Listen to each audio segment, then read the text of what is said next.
police violence continued. The discrimination continued. The racism continued. The white supremacy continued because it's not about the individual.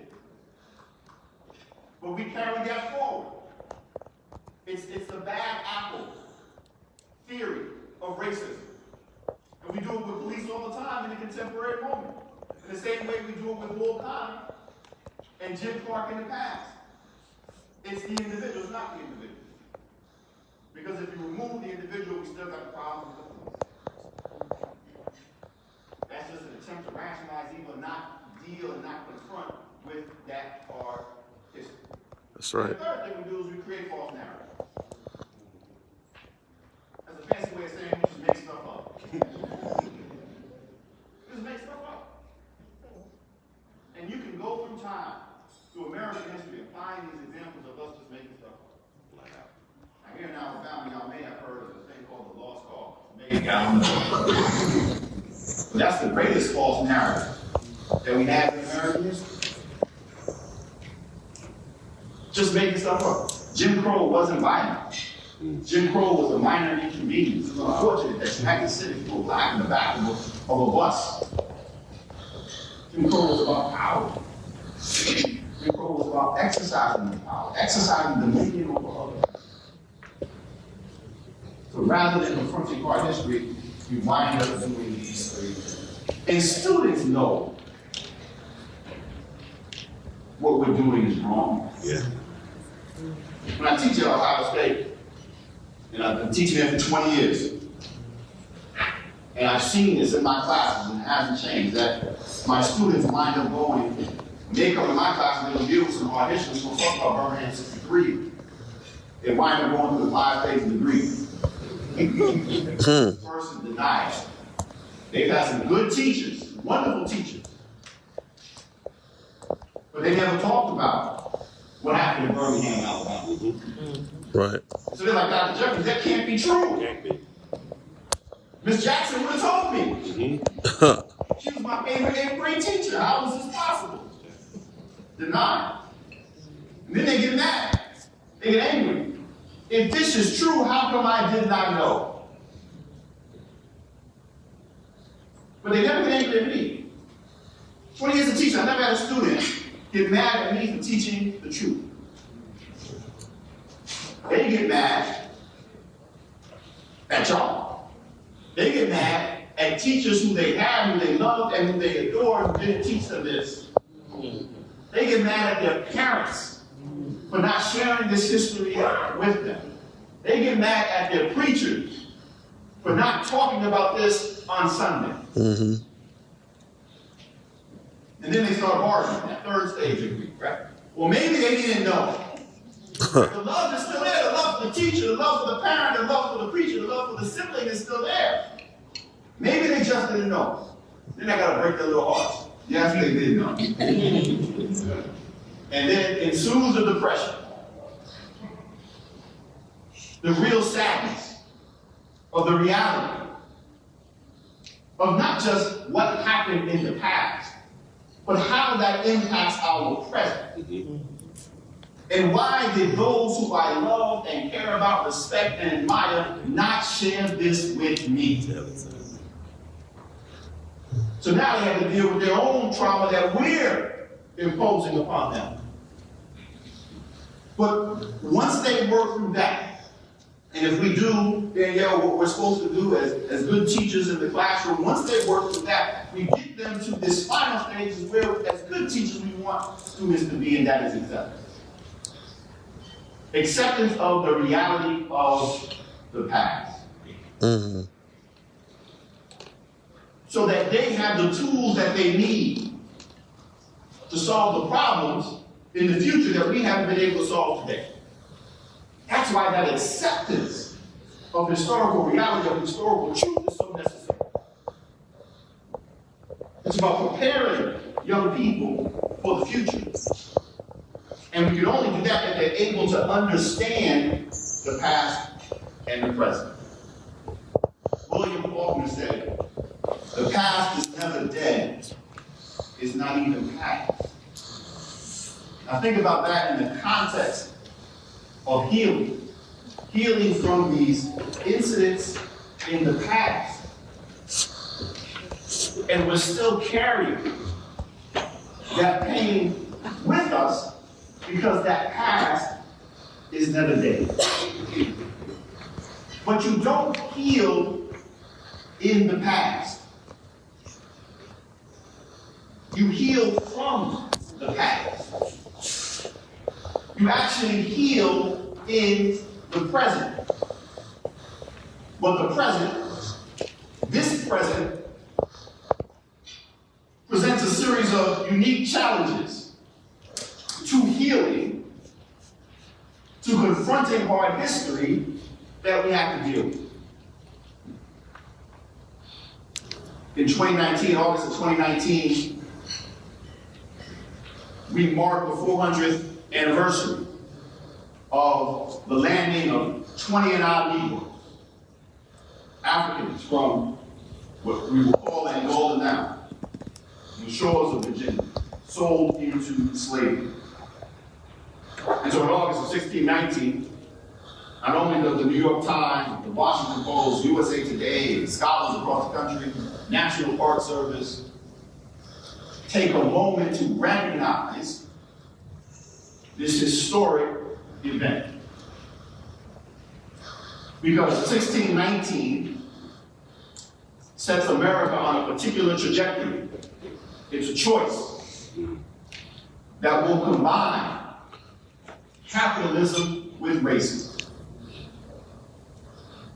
that will weave racism into the DNA of our society. The two strands of our collective national DNA, racism and capitalism, give us 250 years of slavery. Racism and capitalism, those two strands of that double helix combined, will give us 100 years of legalized segregation, legalized discrimination in the form of Jim Crow. Racism and capitalism will give us 5 decades of mass incarceration. And it begins with a choice made on that shore. But that calls into question how people want to frame the past. That's why so many white folks lost their mind around talking about something that happened because of the implications for what it meant this nation would become. And they did not want to deal with that. They did not want to deal with it. And so we see all this hue and cry about 1690. It's a damn day. Relax, it's history that happened. But then, you see in the summer of 2020, this is the present, this is the moment where we are in, we see the largest protest in American history. The largest protest in American history. In June of 2020, 25 to 30 million people taken to the streets across America. In July, the same number. We just marked the 60th anniversary of the March on Washington. Although, I asked my students, how many people attended the March on Washington? And they're like, everybody. I'm like, everybody? Really? Everybody. Everybody. 250,000 people for one Sunday in August, in one place. We just lived through the largest public protest in American history. And what was unique about those protests wasn't that it was black and brown folk taken to the streets. What made these protests especially unique were the number of white people. This was multiracial. The vast majority of folk who were taken to the streets were white folk. And that in itself would stand out. Except that these weren't just white folk who were hanging out. These were white folk who were saying and demanding, in the same voice with black folk, an end to systemic racism. See, that's qualitatively different. Now, black folk have been calling for an end to systemic racism since 1619. Come on. The first brothers and sisters that stepped off the shore was like, this slavery thing is a system and it's bad. It took white folk 400 years to catch up, but they were there. The younger generation was there. calling for an end to systemic racism. And there's only two things that you can do in response. If you are an elected official, if you are a person of power, you can either address the issue and change some of these systems and structures, or you do nothing. Or you do nothing. But what these young folk were demanding, including these young white folk, was the sixth stage in those 5 stages of grieving. See, they didn't just show up one day, see a video and be like, oh, this is terrible. These young folk have been watching what was happening. They have been listening, especially to the ways in which African Americans and black young folk, through the Black Lives Matter movement, have been critiquing American society. And they have been seeing the shortcomings themselves. Occupy Wall Street, beginning of the 2010-2011, March for Our Lives. And so, what we see after this 5th stage is what really has those who want to maintain the status quo shook to the core. Because after acceptance, which is where I hope, as an educator, we get our students, there's action. Action. That's what these young people were. And that's what shook those who benefited and profited off of the status quo to the absolute core. Political conservatives in particular, shaken to the core by the desire for action, to do something. And so we then see a new set of obstacles that we have to deal with in the present.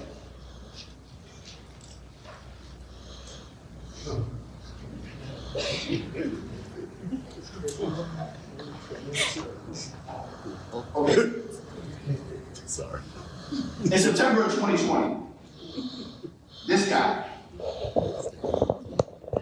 signs an executive order, the 1776 Commission. Forget about all the other nonsense that he is involved in. The 1776 Commission was supposed to be this response to 1619. It was a Disney version of that. And it was designed, in essence, to animate, to rally sort of white voters. But it doesn't take hold in September of 2020 because Donald Trump loses the election. Somebody should tell him that. He loses the election.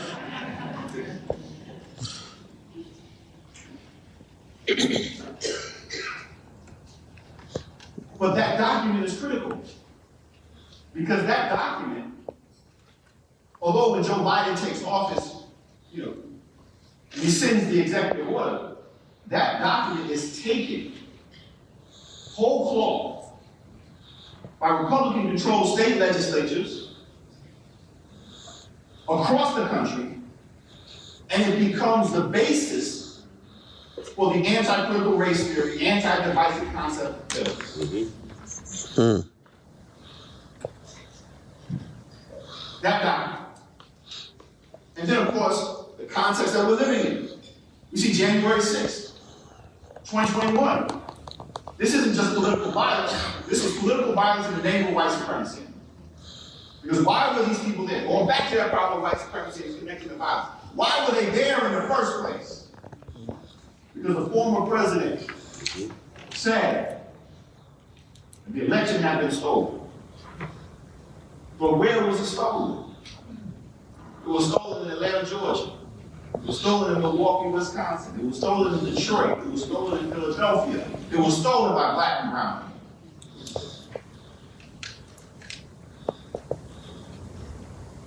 Donald Trump may not know many things, but he does know that white supremacy is the most powerful political organizing tool that America has ever created. And he was willing to deploy it for his personal political gain. And then we see soon after,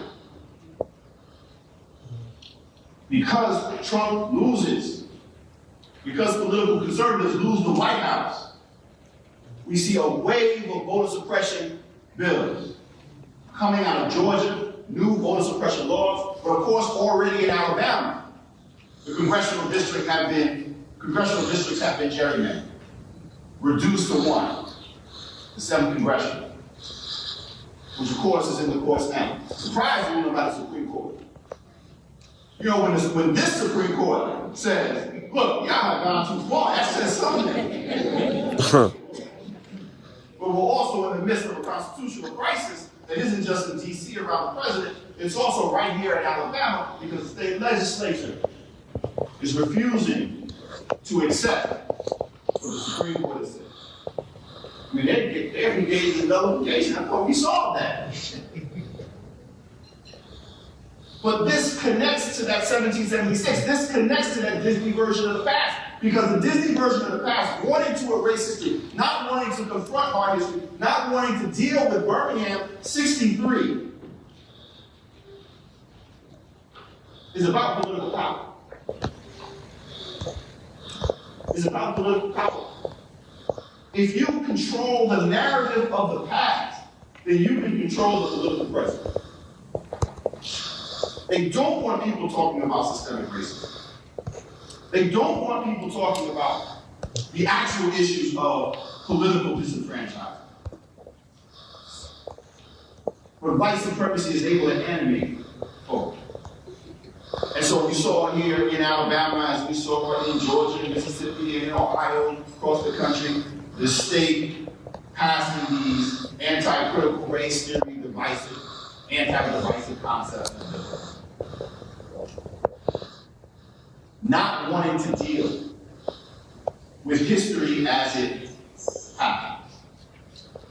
Tulsa, Oklahoma, and the state of Oklahoma passed one of these divisive bills. And you have these tensions, right? They're passing these bills because we've been doing this work. Because teachers have been teaching this history. We've seen it in the impact of the students wanting to do something. Taking to the streets. So you get the state legislature in Alabama saying, listen, you can't talk about stuff that's going to make white kids feel sad. You can't talk about the Tulsa massacre. But it's in your state curriculum. And we see that time and time and time again. And then, of course, you know, if you're in Alabama, thank God for Florida.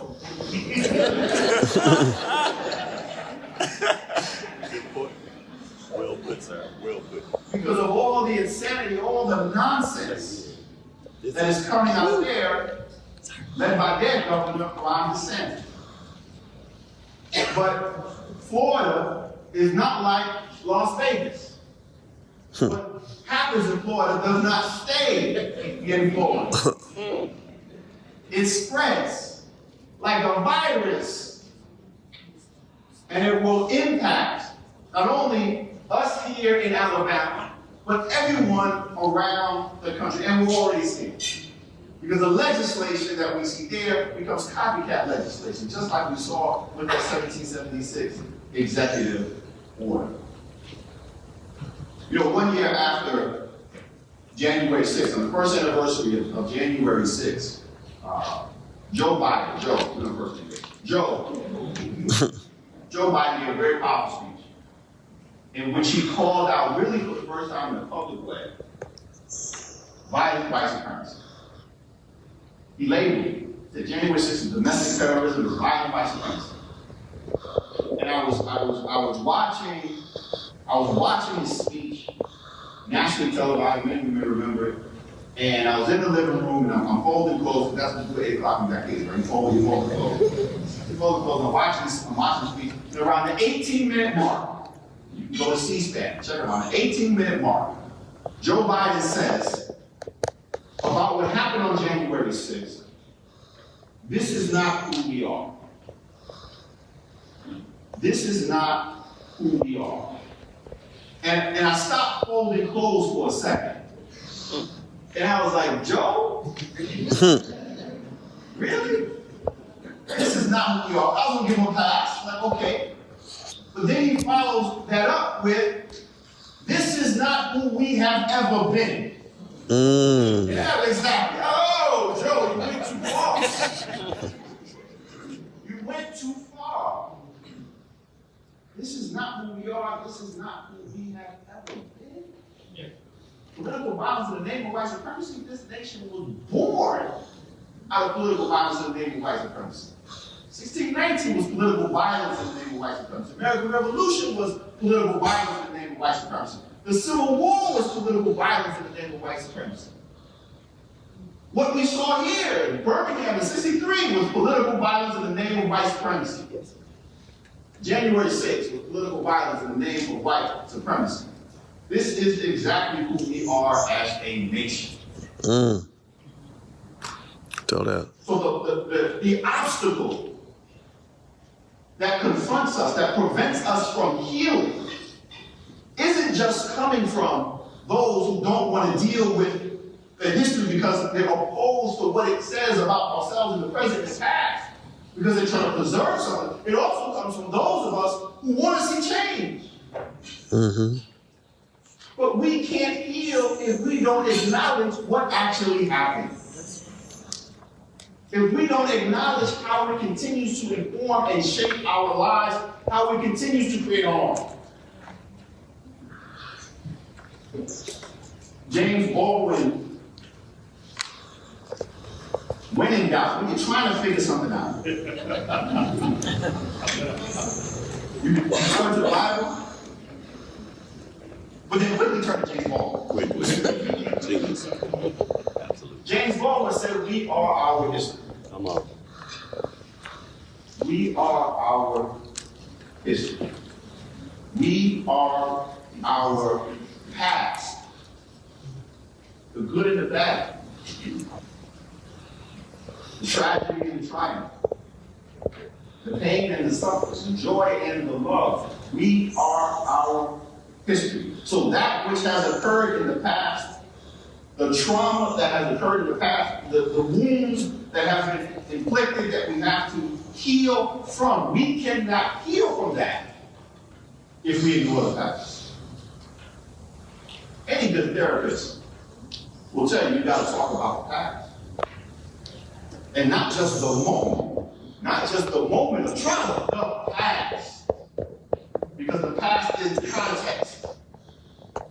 We are our history. So rather than turning a blind eye, we have to look it dead on. Because we have to heal from the past. So where do we go from here? Dr. King talked about in his last book, where do we go from here? Chaos of community. Where do we go from here?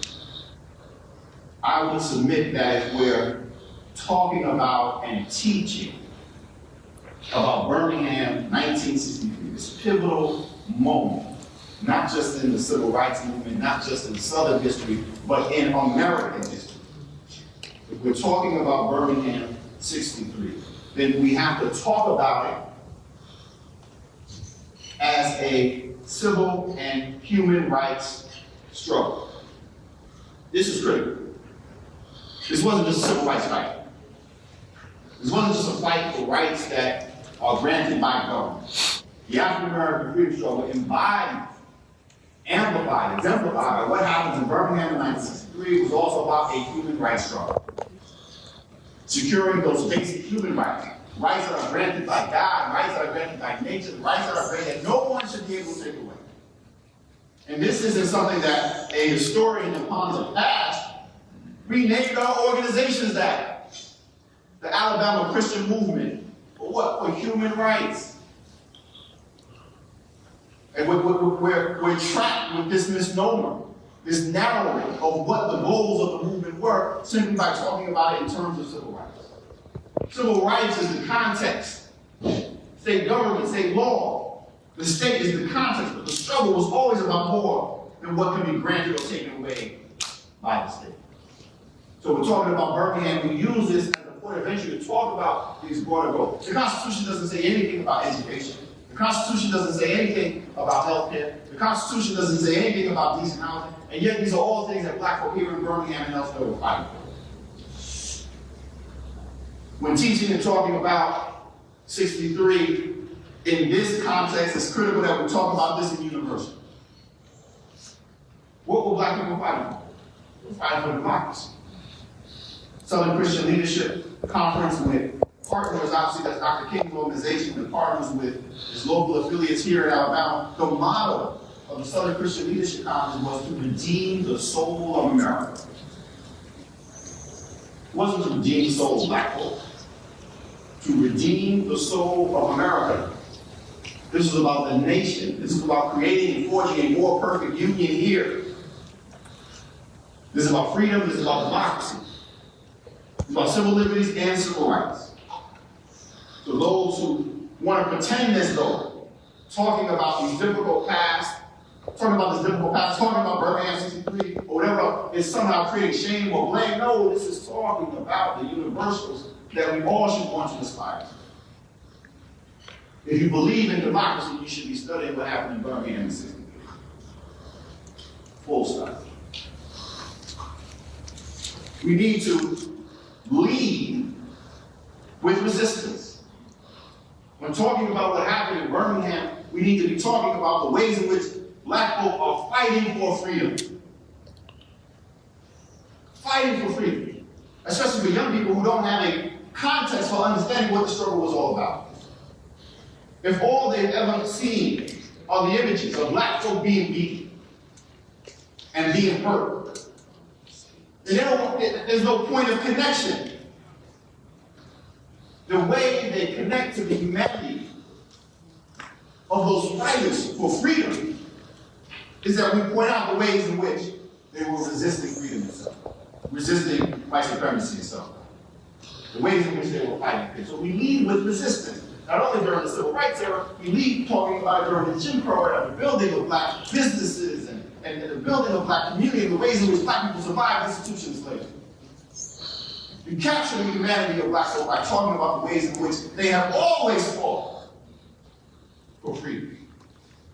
We lead with resistance, but then we talk seriously about the context. What they're fighting against. Jim Crow was not. In Birmingham 63, America's apartheid, America's Johannesburg, is the perfect place to talk about what Jim Crow was. And Jim Crow was not a minor inconvenience. It was a social and economic system that was rooted in the preservation of white supremacist power. Period. It wasn't about personal prejudice. It was about maintaining a social order, deeply embedded, built in the systems and structures of the society. And it wasn't just a 1963 thing. Birmingham takes convict leasing to a whole new level in the 1880s, 1890s, 1900s. If you were a black person sent to one of the mines here in Birmingham, Alabama in 1895, 1896, 1897, you had a 1 in 3 chance of survival. The mortality rate for convict lessees in Birmingham, Alabama, was higher than the mortality rate of enslaved Africans during the Middle Passage. You had a better chance of surviving the Middle Passage than you did Birmingham, Alabama in 1900. That's Jim Crow. That's Jim Crow. Violence was the cornerstone of slavery. Violence was also the cornerstone of freedom. It was the cornerstone of Jim Crow. That 100 years of legalized segregation, the front line of which fighting against is Birmingham, Alabama, in 63. And we can't wash over that. That's 16th Street Baptist Church. That's Birmingham. We have to be clear that this also wasn't the random work of individuals. This was state-sponsored terrorism, state-sanctioned terrorism. And we have to be clear about that because you can't understand the ways in which people are fighting unless you understand what it is they're fighting against. And certainly in Birmingham, we see the use of nonviolent direct action taken to new levels. But it's also important to understand that the default for African Americans in the face of racial violence and racial terrorism was always self-defense. We can focus on the nonviolent marchers and demonstrators in the streets, but we need to look to the sidewalks, to the brothers and sisters who are like, listen, we're going to handle this a different way. That's right. That has to be a part of the conversation as well. And then lastly, when teaching and talking, I'm talking about teaching broadly. We teach in the classroom, we teach outside the classroom, we teach at the dinner table, we teach in the pulpit and the pews, in the school, in the Sunday school classrooms, in the clubs, on our teams. When we're teaching about 63, we lead with primary sources, and this is especially important now. Primary sources are documents that we have.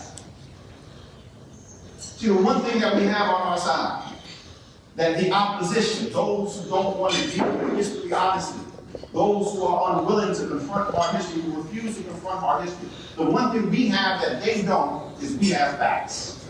Right. We have truth. We have reality. In 1901, Alabama rewrites its state constitution. And it was part of a wave of disenfranchising the state constitution that sweep throughout the former states of the Confederacy, from 1890 to 1910, starting in Mississippi in 1890. And in 1901, Alabama rewrites the state constitution for the sole purpose of disenfranchising African Americans. For the sole purpose of disenfranchising African Americans. Now, in the letter of the law, race is not mentioned, because you got to get around the 15th Amendment, which says you can't discriminate on the basis of race when it comes to voting. But the intent of these new measures, literacy tests, poll tax, felony disenfranchisement, was to take the vote away from African Americans. And it was wildly successful. Hundreds of thousands of African Americans are immediately swept off the voting roll. Now, how do we know this if the letter of the law is colorblind? All you have to do is go to the minutes of the Constitutional Convention, the primary source. I share that with my students. Listen, don't take my word for it. They said it themselves. Like that's Twitter from 1900. Every motivation, everything that you need to know about their motivations, they say. We don't have to make anything up. That's 1901, but that's also 1963.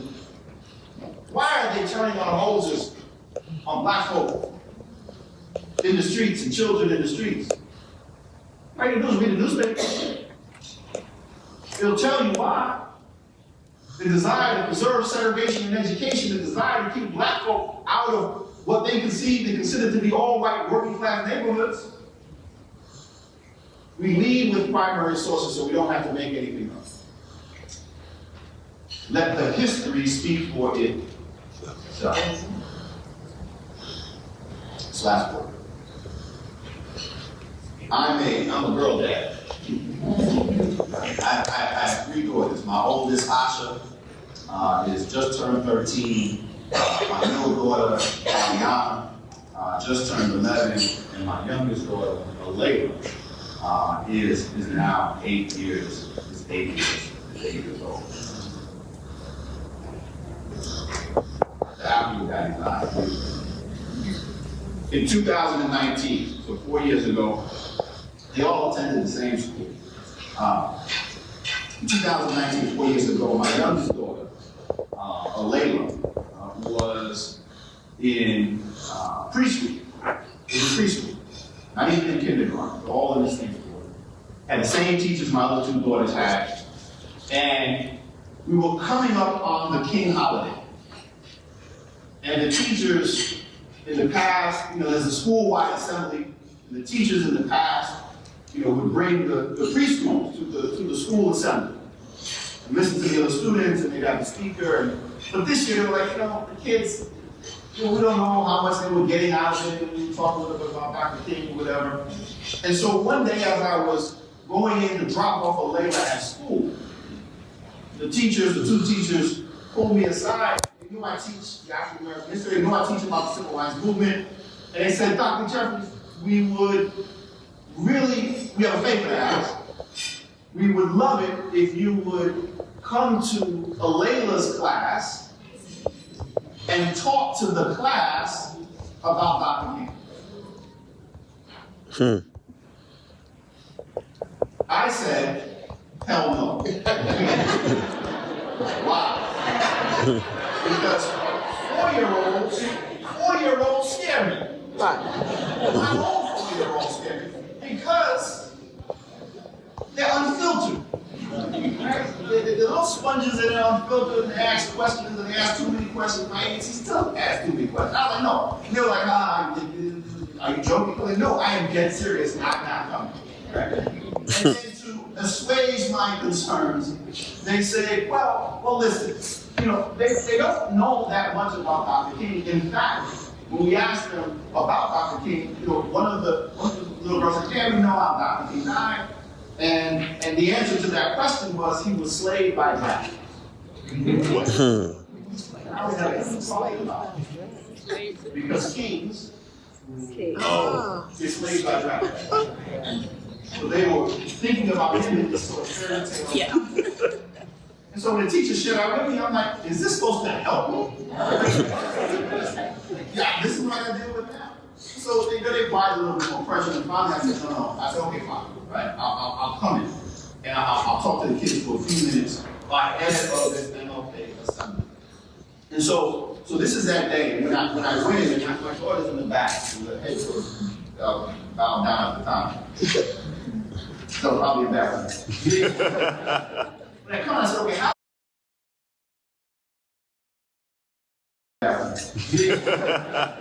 When I come, I said, okay, how do I talk to these kids, 4 and 5-year-olds, precocious, brilliant, smart, multiracial, about Dr. King? Well, I said, let me begin by talking about Dr. King as a child, growing up in Jim Crow, Georgia, and the things he wanted to do but could not, where he could go and where he could not go. And then I said, well, let me shift from there and talk about King in 1963 in Birmingham, Alabama. Because this is where you have the Children's Crusade. This is where they can see themselves. It's not quite as Dr. King anymore because he is grown, but they can see themselves in the children that march alongside and in front of Dr. King. And so as I'm talking about the Children's Crusade, the kids begin to ask questions. And this is what I was worried about. And the questions come fast and furious. When I mentioned that the children who were marching with Dr. King are attacked by dogs, one child asked, well, where were the police?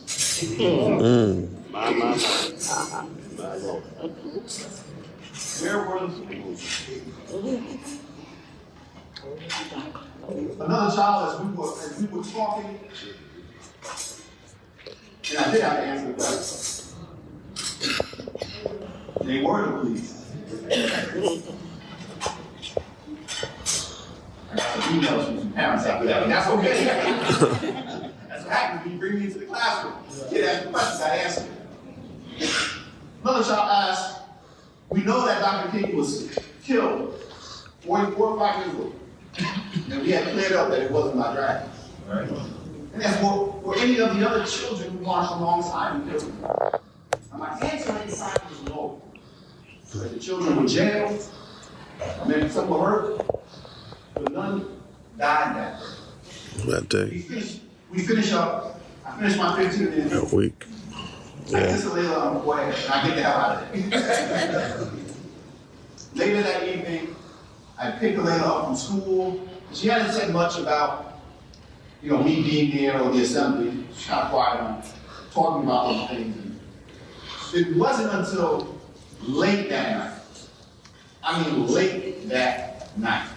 11:30 at night. She's still up in our bed, filibustering to stay up even later. She's still up to go to sleep. And so finally, I said to her, like, listen, you have to go to sleep. Please go to sleep. And she says, well, Daddy, let's talk about today. And I was like, damn, right? Like, all right. You bust up another 5 minutes. Well, what about today? And then she starts to share what she remembered, what she learned. Dr. King grew up in Atlanta, Georgia.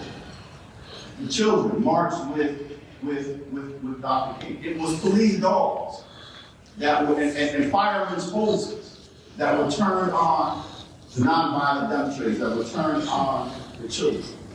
She says children marched with Dr. King, but none were killed. And when she said that, when I heard her say that, I realized that I had misspoken. Because of course, during the demonstrations themselves, you don't see the loss of life.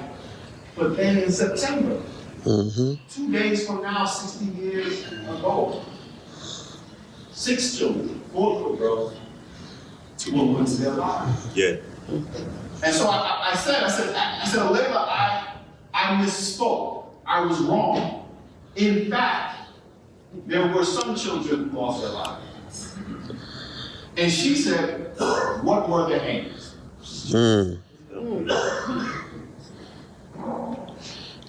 Addie Mae.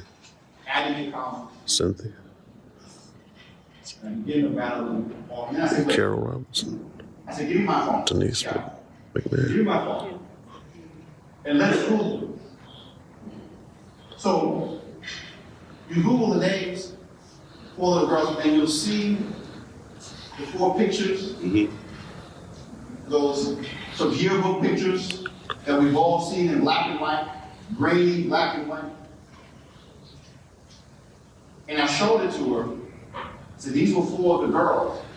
And she looks at one and says, she looks like Asha, her older sister.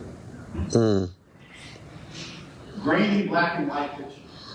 She's already able to make this human connection. And seeing herself through her sister in the phone. She asked a few more questions and finally sort of consents and agrees to close her eyes. You can lay down here, just go to sleep.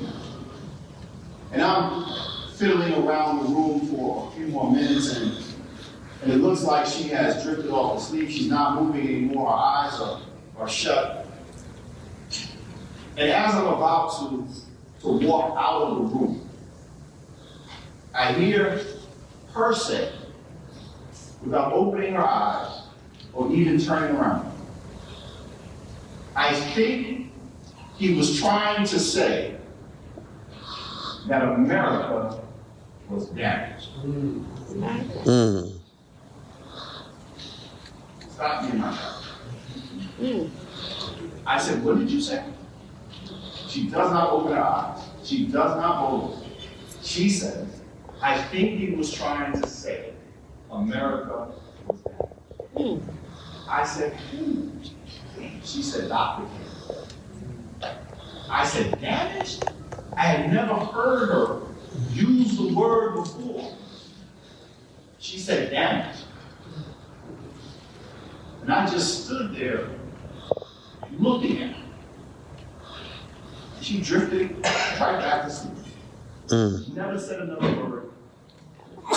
It's gone. Wow. I don't know how long I stood there.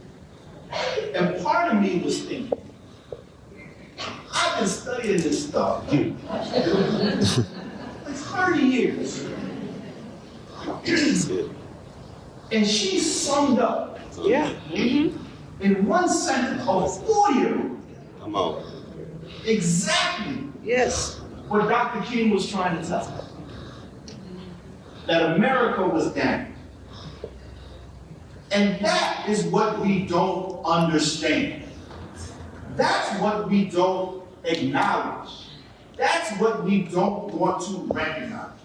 That America was and is damaged.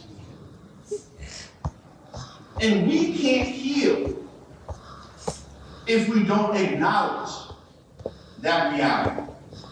America was damaged in 1963.